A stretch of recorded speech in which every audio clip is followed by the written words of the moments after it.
El ministerio de alabanza es parte fundamental en la iglesia, ya que su propósito es guiar a la congregación a la exaltación y adoración a Dios. Para que este ministerio sea conforme a la voluntad del Señor, se deben cumplir ciertos requisitos bíblicos alineándose con la palabra del Señor en cuanto al correcto uso de los dones, habilidades, virtudes y el testimonio coherente de sus integrantes, la gran responsabilidad que implica también el ministerio, y no solamente considerando las aptitudes, o sea, con base a lo que saben hacer, sino en las actitudes, en el desarrollo de un comportamiento y testimonio coherentes con la actividad que realizan. Ahora, conforme a la Biblia, ¿cuál es el fundamento del ministerio de alabanza?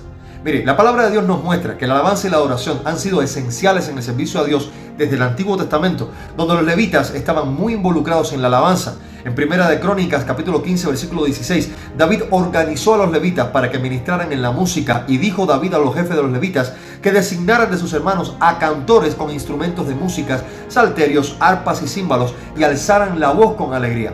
En Segunda de Crónicas capítulo 5 versículos 13 y 14 se muestra claramente la adoración en el templo. Cuando los levitas alababan al Señor con instrumentos y daban voces, la gloria de Dios llenó el templo. Incluso Jesús mismo enseña sobre la adoración en Juan capítulo 4 versículos 23 y 24.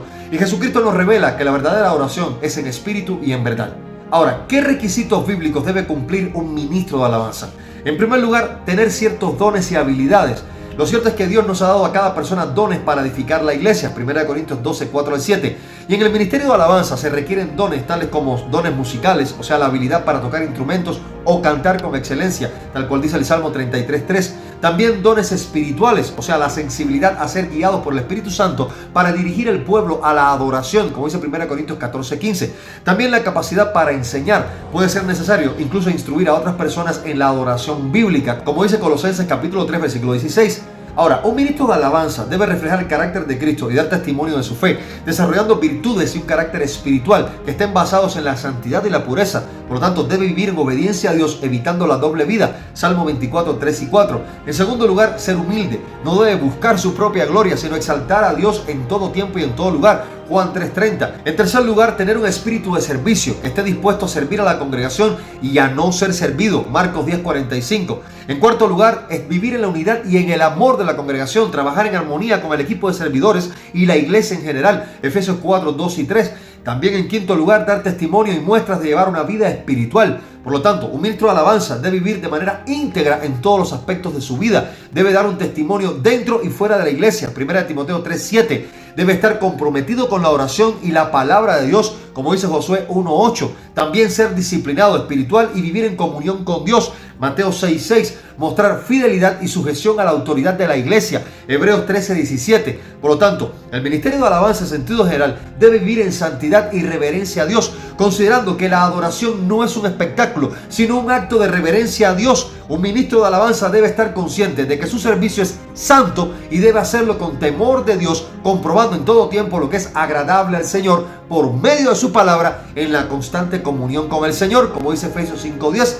Por lo tanto, no se trata de hacer una liturgia basada en la música, en ese tipo de música que más le agrada a los oyentes, o sencillamente que nos ayuda a tocar sus emociones cuando lo escuchen, sino que se trata de adoración genuina, mis amados, sincera y en espíritu y en verdad, como dice Juan 4, 23 y 24. Porque el Señor busca corazones rendidos, mucho más allá que talentos musicales, como dice 1 Samuel 16, 7. Y debe haber preparación espiritual, no solamente técnica, 2 de Crónicas 29, 11. Por lo tanto, el ministerio de alabanza debe ser ejercido por aquellas personas que tengan el llamado, los dones y la preparación y una vida de santidad.